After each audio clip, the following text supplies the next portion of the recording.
ನಮಸ್ಕಾರ ಸ್ನೇಹಿತರೆ. ದೇಶದಲ್ಲಿ ಆಗಾಗ ಈ ರಾಜಕೀಯಕ್ಕೆ ಸಂಬಂಧಪಟ್ಟಂತೆ ಕೆಲವೊಂದು ಸರ್ವೆಗಳು ನಡೀತಾ ಇರ್ತದೆ.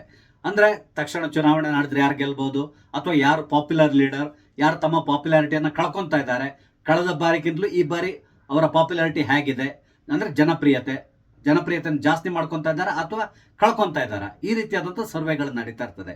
ಇದೇ ಸರ್ವೆ ಸಂಬಂಧಪಟ್ಟಂತೆ ನಾನು ನಿಮ್ಮ ಜೊತೆ ಕೆಲವೊಂದು ವಿಷಯಗಳನ್ನು ಶೇರ್ ಮಾಡ್ಕೊತಾ ಇದ್ದೇನೆ.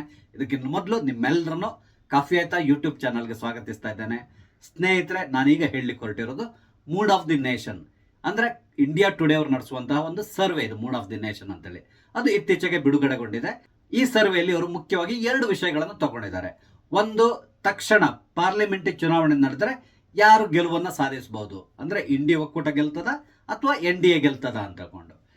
ಇದಕ್ಕೆ ಸಂಬಂಧಪಟ್ಟಂತೆ ನಿಮ್ಗೆ ಈಗಾಗಲೇ ರಿಸಲ್ಟ್ ಗೊತ್ತಾಗಿದೆ. ಅದೇನು ಅಂತ ಹೇಳಿದ್ರೆ, ತಕ್ಷಣ ಏನಾದ್ರು ಚುನಾವಣೆ ನಡೆದ್ರೆ NDA ಬಹುಮತದಿಂದ ಅಧಿಕಾರದ ಚುಕ್ಕಾಣಿಯನ್ನ ಹಿಡಿತದೆ ಅಂತ ಹೇಳ್ತಾ ಇದ್ದಾರೆ.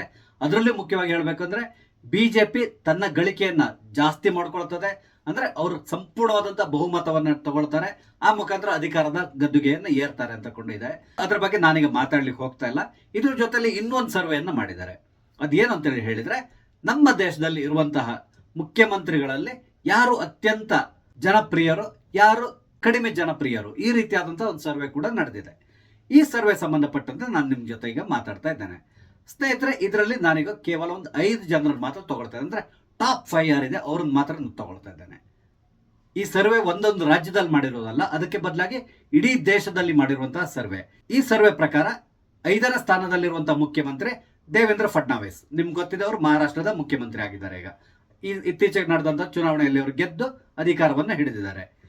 ಇವರು ದೇಶಾದ್ಯಂತ ನಡೆದಂತಹ ಸರ್ವೆಯಲ್ಲಿ 4% ಮತಗಳನ್ನ ಪಡೆದು 5ನೇ ಸ್ಥಾನದಲ್ಲಿದ್ದಾರೆ.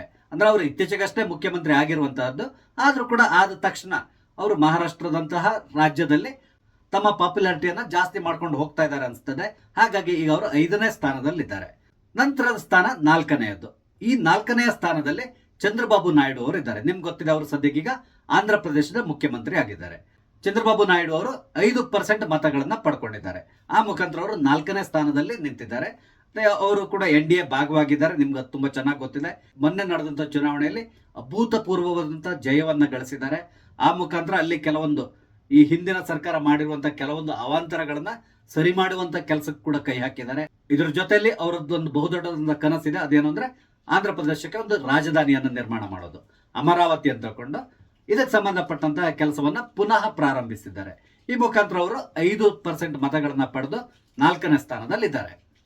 ಇನ್ನು ಇದರಲ್ಲಿ 3ನೇ ಸ್ಥಾನದಲ್ಲಿರೋದು ತಮಿಳುನಾಡಿನ ಮುಖ್ಯಮಂತ್ರಿಯಾದಂತಹ ಸ್ಟಾಲಿನ್. ಇವರು ಕೂಡ 5% ಮತವನ್ನ ಗಳಿಸ್ಕೊಂಡಿದ್ದಾರೆ. ನಿಮ್ಗೆ ಗೊತ್ತಿದೆ, ಮುಂದಿನ ವರ್ಷದಲ್ಲಿ ತಮಿಳುನಾಡಿನಲ್ಲಿ ಚುನಾವಣೆ ಇದೆ. ಚುನಾವಣೆಗೆ ಈಗಾಗಲೇ ಎಲ್ಲಾ ಪಕ್ಷಗಳು ತಯಾರಿಯನ್ನ ನಡೆಸ್ಕೊಂತ ಇದ್ದಾವೆ.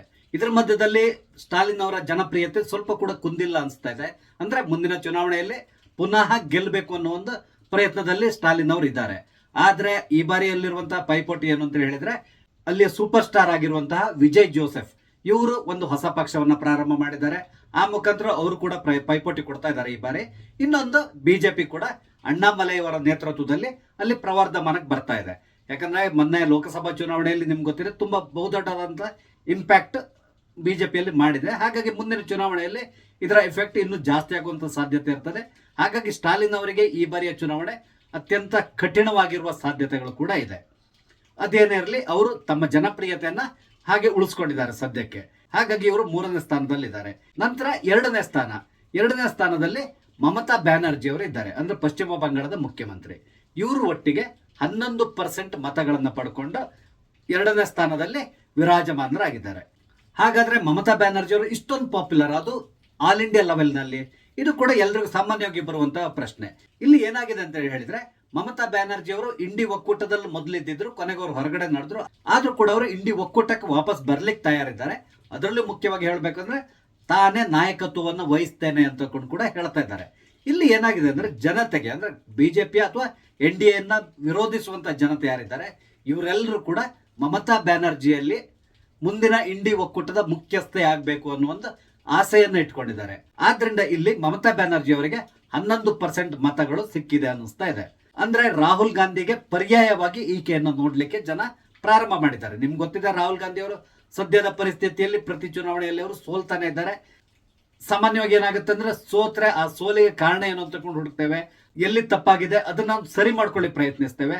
ಆ ಮುಖಾಂತರ ಮುಂದಿನ ಚುನಾವಣೆಗೆ ತಯಾರಿಯನ್ನ ನಡೆಸ್ಕೊಂತೇವೆ. ಆದ್ರೆ ರಾಹುಲ್ ಗಾಂಧಿಯಲ್ಲಿರುವಂತಹ ಬಹುದೊಡ್ಡ ಸಮಸ್ಯೆ ಏನು ಅಂದ್ರೆ ಯಾವುದೇ ಚುನಾವಣೆ ಸೋತರು ಕೂಡ ಆ ಚುನಾವಣೆ ಸೋಲಿಗೆ ನಿಜವಾದ ಕಾರಣವನ್ನು ಅವರು ಹುಡುಕ್ಲಿಕ್ಕೆ ಹೋಗಲ್ಲ. ಅದಕ್ಕೆ ಬದಲಾಗಿ ಅವ್ರು ಯಾರೋ ಅವರ ಕೆಲವರು ಹಿಂಬಾಲಕರಿದ್ದಾರೆ, ಅವ್ರು ಏನೋ ಒಂದು ಹೇಳಿಕೆಯನ್ನು ಕೊಡ್ತಾರೆ, ಅದನ್ನೇ ಅವ್ರು ಸಮರ್ಥಿಸ್ಕೊಂಡು ಹೋಗ್ತಾರೆ. ಅಂದ್ರೆ ಫಸ್ಟ್ ಬೈಯೋದು EVM-ಗಳಿಗೆ, ಅದಾದ್ಮೇಲೆ ಬೇರೆ ಕೆಲವು ವಿಷಯಗಳನ್ನ ಹೇಳ್ತಾರೆ. ನಿಮ್ಗೆ ಗೊತ್ತಿದೆ, ಏನಲ್ದಿದ್ರು ಚುನಾವಣಾ ಕಮಿಷನ್ ಸರಿ ಇಲ್ಲ, ಅವರಿಗೂ ಮತ್ತೆ ಬಿಜೆಪಿ ಮಧ್ಯೆ ಒಪ್ಪಂದ ಮಾಡ್ಕೊಂಡಿದ್ದಾರೆ, ಹಾಗಾಗಿ ನಾವು ಚುನಾವಣೆ ಸೋತ್ವಿ ಅಂತ ಹೇಳ್ಕೊಂಡು ಹೋಗ್ತಾರೆ. ಅದೇನೇ ಇರಲಿ, ಇಲ್ಲಿಗ ಏನಾಗಿದೆ ಅಂದ್ರೆ ರಾಹುಲ್ ಗಾಂಧಿ ಅವರಿಗಿಂತಲೂ ಮಮತಾ ಬ್ಯಾನರ್ಜಿ ಮುಂದಿನ ದಿನಗಳಲ್ಲಿ ಉತ್ತಮವಾದಂತಹ ನಾಯಕಿ ಇಂಡಿ ಒಕ್ಕೂಟಕ್ಕೆ ಆಗ್ಬಹುದು. ಆ ಮುಖಾಂತರ ಮೋದಿಯನ್ನ ಎದುರಿಸಲಿಕ್ಕೆ ಇವರ ಸಮರ್ಥರು ಅಂತ ಬಹುಶಃ ಒಂದಿಷ್ಟು ಜನ ಇವರಿಗೆ ಮತವನ್ನ ಹಾಕಿದ್ದಾರೆ ಅನ್ಸ್ತದೆ. ಇದೇನೇ ಇರಲಿ, ಇವರು ಈಗ 2ನೇ ಸ್ಥಾನದಲ್ಲಿದ್ದಾರೆ. ಹಾಗಾದ್ರೆ 1ನೇ ಸ್ಥಾನದಲ್ಲಿರುವವರು ಯಾರು, ಅವರಿಗೆ ಎಷ್ಟು ಮತಗಳು ಸಿಕ್ತು? ನಿಮ್ಗೆ ಆಶ್ಚರ್ಯ ಅನ್ಸ್ಬಹುದು. 1ನೇ ಸ್ಥಾನದಲ್ಲಿರುವಂತಹ ವ್ಯಕ್ತಿ ಬೇರೆ ಯಾರು ಅಲ್ಲ, ಯೋಗಿ ಆದಿತ್ಯನಾಥ್, ಅಂದ್ರೆ ಉತ್ತರ ಪ್ರದೇಶದ ಮುಖ್ಯಮಂತ್ರಿ. ಇವರು ಪಡ್ಕೊಂಡಿರುವಂತಹ ಟೋಟಲ್ ಪರ್ಸೆಂಟೇಜ್ ಆಫ್ ವೋಟ್ಸ್ ಎಷ್ಟು ಅಂದ್ರೆ 35% ವೋಟ್ಗಳನ್ನ ಇವರು ತಗೊಂಡಿದ್ದಾರೆ. ನೀವು ಇಲ್ಲಿ ಲೆಕ್ಕ ಹಾಕಿ ಅಂದ್ರೆ ಗ್ಯಾಪ್ ನ ಲೆಕ್ಕ ಹಾಕಿ, 2ನೇ ಸ್ಥಾನದಲ್ಲಿರುವಂತಹ ಮಮತಾ ಬ್ಯಾನರ್ಜಿ 11% ಮತಗಳನ್ನ ಪಡ್ಕೊಂಡ್ರೆ ಯೋಗಿ ಆದಿತ್ಯನಾಥ್ 35% ಮತಗಳನ್ನ ಪಡ್ಕೊಂಡಿದ್ದಾರೆ. ಅಂದ್ರೆ ಇಲ್ಲಿ ಯೋಗಿ ಆದಿತ್ಯನಾಥ್ ಅವರಿಗೆ ಯಾವುದೇ ಕಾಂಪಿಟೇಟರ್ ಇಲ್ಲ ಅನ್ನುವ ಪರಿಸ್ಥಿತಿ ಸದ್ಯಕ್ಕೆ ಭಾರತದಲ್ಲಿ ನಿರ್ಮಾಣ ಆಗಿದೆ ಅನಿಸ್ತದೆ. ಇದಕ್ಕೆ ಮುಖ್ಯ ಕಾರಣ ಏನು ಅಂತ ಹೇಳಿದ್ರೆ, ಒಂದು ಉತ್ತರ ಪ್ರದೇಶದಲ್ಲಿ ಅವ್ರು ನಡೆಸ್ತಿರುವಂತಹ ಆಡಳಿತ, ಅಷ್ಟೊಂದು ಕಟ್ಟುನಿಟ್ಟಾದಂತಹ ಆಡಳಿತವನ್ನು ನಡೆಸ್ತಾ ಇದ್ದಾರೆ. ಅದ್ರ ಜೊತೆಲಿ ಈಗ ನಡೀತಿರುವಂತಹ ಕುಂಭಮೇಳ, ಈ ಕುಂಭಮೇಳವನ್ನ ನಿರ್ವಹಣೆ ಮಾಡ್ತಾ ಇರುವಂತಹ ರೀತಿ ಕೂಡ ಅಷ್ಟೇ ಅತ್ಯಂತ ಅದ್ಭುತವಾಗಿದೆ ಅಂತಕೊಂಡು ಎಲ್ಲರೂ ಹೊಗಳ್ತಾ ಇದ್ದಾರೆ. ಆದ್ರಿಂದ ಯೋಗಿ ಆದಿತ್ಯನಾಥ್ ಅವ್ರನ್ನ ಇಡೀ ದೇಶದ ಜನತೆ ಕೊಂಡಾಡ್ತಾ ಇದ್ದಾರೆ. ಅದೆಲ್ಲದಕ್ಕಿಂತ ಮುಖ್ಯವಾಗಿ ಅವರು ಪ್ರತಿಯೊಂದು ರಾಜ್ಯದಲ್ಲೂ ಕೂಡ ತುಂಬಾ ಪಾಪ್ಯುಲರ್ ಆಗಿದ್ದಾರೆ. ನಿಮ್ಗೆ ಆಶ್ಚರ್ಯ ಆಗ್ಬಹುದು, ಇವನ್ ತಮಿಳುನಾಡಿನಲ್ಲೂ ಕೂಡ ಯೋಗಿ ಆದಿತ್ಯನಾಥ್ ಅವರು ಬಹಳಷ್ಟು ಪಾಪ್ಯುಲಾರಿಟಿಯನ್ನು ಹೊಂದಿದ್ದಾರೆ. ನೀವು ಬೇಕಾದ್ರೆ ಒಂದು ಸರ್ವೆ ಮಾಡಿದ್ರೆ ಅವರೇ ಮುಂದಿನ ಪ್ರಧಾನಮಂತ್ರಿ ಆಗ್ಬೇಕು ಅಂತ ಬಹುತೇಕ ಜನರು ಎಕ್ಸ್ಪೆಕ್ಟ್ ಮಾಡ್ತಾ ಇದ್ದಾರೆ. ಹಾಗಾಗಿ ಇಲ್ಲಿ ಯೋಗಿ ಆದಿತ್ಯನಾಥ್ ಅವರಿಗೆ ಅತ್ಯಂತ ಜಾಸ್ತಿ ಮತಗಳು ಸಿಕ್ಕಿದೆ. ಇದೆಲ್ಲ ಆದ್ಮೇಲೆ ಇನ್ನೊಂದು ಆಯಾಯ ರಾಜ್ಯಗಳಲ್ಲಿ ಯಾರು ತುಂಬಾ ಫೇಮಸ್ ಆಗಿರುವಂತಹ ಮುಖ್ಯಮಂತ್ರಿಗಳು ಅನ್ನೋದ್ರ ಬಗ್ಗೆ ಕೂಡ ಒಂದು ಸರ್ವೆ ನಡೆದಿದೆ. ಇದರಲ್ಲಿ ಬೇರೆ ಯಾರನ್ನು ತಗೊಳ್ಳಿಕ್ಕೆ ಹೋಗಲ್ಲ. ನಮ್ಮ ರಾಜ್ಯದ ಬಗ್ಗೆ ಮಾತಾಡೋದ್ರೆ ಅಂದ್ರೆ CM ಸಿದ್ದರಾಮಯ್ಯನವರ ಬಗ್ಗೆ ಮಾತಾಡಿದ್ರೆ ಇವರು ಯಾವ ಸ್ಥಾನದಲ್ಲಿದ್ದಾರೆ ಅಂದ್ರೆ, ನಾನು ಹೇಳಿದೆ ದೇಶದ ಲೆವೆಲ್ನಲ್ಲ, ಇದು ಆಯಾಯ ರಾಜ್ಯದಲ್ಲಿ ಆ ರಾಜ್ಯದ ಮುಖ್ಯಮಂತ್ರಿಗಳ ಪಾಪ್ಯುಲಾರಿಟಿ ಅಂದ್ರೆ ಅವ್ರಿಗೆ ಜನಪ್ರಿಯತೆ ಎಷ್ಟಿದೆ, ಮೊದಲಿನ ಜನಪ್ರಿಯತೆ ಉಳಿಸ್ಕೊಂಡಿದ್ದಾರೆ ಅಥವಾ ಕಮ್ಮಿ ಆಗಿದೆ ಅಂತ ನೋಡಿದ್ರೆ ಸಿದ್ದರಾಮಯ್ಯನವರು 39% ಮತಗಳನ್ನ ಪಡೆಯುವ ಮುಖಾಂತರ 10ನೇ ಸ್ಥಾನದಲ್ಲಿದ್ದಾರೆ. ಅಂದ್ರೆ ಇವರ ಪಾಪ್ಯುಲಾರಿಟಿ ಈ ಹಿಂದೆ ಎಲ್ಲದಕ್ಕಿಂತಲೂ ಕಮ್ಮಿ ಆಗ್ತಾನೆ ಇದೆ, ಅಥವಾ ಕಮ್ಮಿ ಆಗಿದೆ ಈಗಾಗಲೇ ಅನಿಸ್ತಾ ಇದೆ. ಯಾಕಂದ್ರೆ ಇವರು 10ನೇ ಸ್ಥಾನದಲ್ಲಿದ್ದಾರೆ. ನನ್ಗೆ ಗೊತ್ತಿದ್ದಾಗ ಈ ಹಿಂದೆ ಅವರು ಆಡಳಿತ ನಡೆಸ್ತಾ ಇದ್ದಾಗ ಬಹುಶಃ ನನ್ಗೆ ಗೊತ್ತಿದ್ದಾಗ ಅವರು ನಂಬರ್ 1 ಅಥವಾ 2 ಅಲ್ಲಿ ಇದ್ರು ಅನಿಸ್ತಾರೆ. ಆದ್ರೆ ಈ ಬಾರಿ ಅವರು ತಮ್ಮ ಪಾಪ್ಯುಲಾರಿಟಿಯನ್ನು ಸಂಪೂರ್ಣವಾಗಿ ಕಳ್ಕೊಂಡ್ಬಿಟ್ಟಿದ್ದಾರೆ. ಇದಕ್ಕೆ ಮುಖ್ಯವಾಗಿ ನಿಮ್ಗೆ ಗೊತ್ತಿದೆ ಈ ಬಾರಿ ಅವರ ಆಡಳಿತ ಯಾವ ರೀತಿ ನಡೀತಾ ಇದೆ ಅಂತಕೊಂಡು. ಅಂದ್ರೆ ಈ ಬಾರಿ ಬಹುಶಃ ಅವರ ಆಡಳಿತವನ್ನ ಜನತೆ ಅಷ್ಟೊಂದು ಮೆಚ್ಕೊಳ್ತಾ ಇಲ್ಲ ಅನಿಸ್ತದೆ. ಅದೇನೇ ಇರಲಿ, ಸದ್ಯಕ್ಕಂತೂ ಸರ್ಕಾರ ಇಲ್ಲಿ ಸುಭದ್ರವಾಗಿದೆ, ಯಾಕಂದ್ರೆ ಅವರಿಗೆ ಮೆಜಾರಿಟಿ ಇದೆ. ಆದ್ರಿಂದ ಸದ್ಯಕ್ಕಂತೂ ಸಿದ್ದರಾಮಯ್ಯನವರ ಸರ್ಕಾರಕ್ಕೆ ಯಾವುದೇ ರೀತಿಯಾದಂತಹ ಸಮಸ್ಯೆ ಇಲ್ಲ.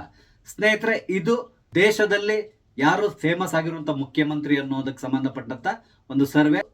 ಅದೇ ರೀತಿಯಲ್ಲಿ ರಾಜ್ಯಗಳ ವಯಸ್ಸು ನಮ್ಮ ರಾಜ್ಯದ ಮುಖ್ಯಮಂತ್ರಿ ಆದಂತಹ ಸಿದ್ದರಾಮಯ್ಯನವರು ಯಾವ ಸ್ಥಾನದಲ್ಲಿ ನಿಂತಿದ್ದಾರೆ, ಇದಕ್ಕೆ ಸಂಬಂಧಪಟ್ಟಂತ ಒಂದು ಸರ್ವೆ ರಿಪೋರ್ಟ್ ಅನ್ನು ನಾನು ನಿಮ್ಮ ಜೊತೆ ಶೇರ್ ಮಾಡ್ಕೊಂಡಿದ್ದೇನೆ.